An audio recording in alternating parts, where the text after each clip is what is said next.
రాష్ట్రపతి ఎన్నికను ఆర్టికల్ 54-55 ప్రకారం నిర్వహిస్తారు.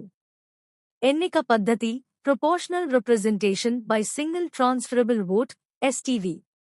రాష్ట్రపతి ఎన్నికలో నామినేటెడ్ సభ్యులు ఓటు వేయలేరు.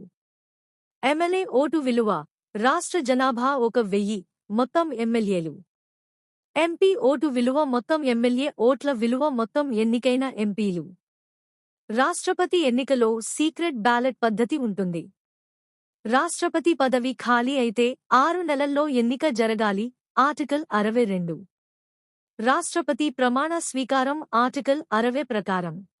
రాష్ట్రపతి జీతం భత్యాలు ఆర్టికల్ 59లో పేర్కొన్నాయి. రాష్ట్రపతిపై ఇంపీచ్మెంట్ ఆర్టికల్ 61లో ఉంది. ఇంపీచ్మెంట్ నోటీస్కు కనీసం 14 రోజుల ముందుగా ఇవ్వాలి. ఒక సభలో 1/4 సభ్యులు సంతకం చేయాలి. Impeachment notice. ఇంపీచ్మెంట్ తీర్మానానికి 2/3 మెజారిటీ అవసరం. రాష్ట్రపతి ఆర్డినెన్స్ జారీ అధికారము ఆర్టికల్ 123.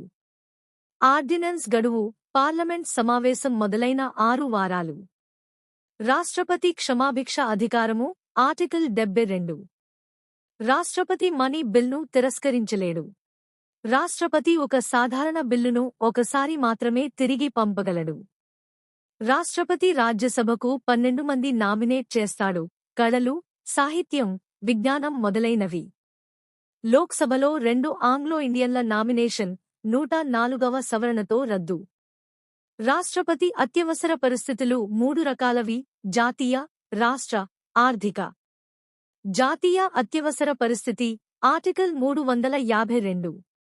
రాష్ట్ర అత్యవసర పరిస్థితి ఆర్టికల్ 356. ఆర్థిక అత్యవసర పరిస్థితి ఆర్టికల్ 360. రాష్ట్రపతి సైన్యాల సర్వసేనాధిపతి. రాష్ట్రపతి ప్రధానమంత్రిని నియమిస్తాడు. ఆర్టికల్ 75. రాష్ట్రపతి గవర్నర్లను నియమిస్తాడు. ఆర్టికల్ 155. సుప్రీంకోర్టు న్యాయమూర్తులను నియమిస్తాడు. ఆర్టికల్ 124. రాష్ట్రపతి పార్లమెంట్ సమావేశాన్ని పిలుస్తాడు.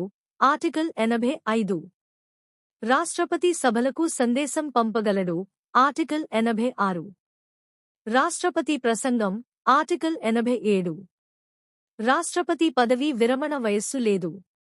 రాష్ట్రపతి పదవి ఖాళీ అయితే ఉపరాష్ట్రపతి కార్యనిర్వహణ రాష్ట్రపతి అవుతాడు. భారత తొలి రాష్ట్రపతి డాక్టర్ రాజేంద్ర ప్రసాద్.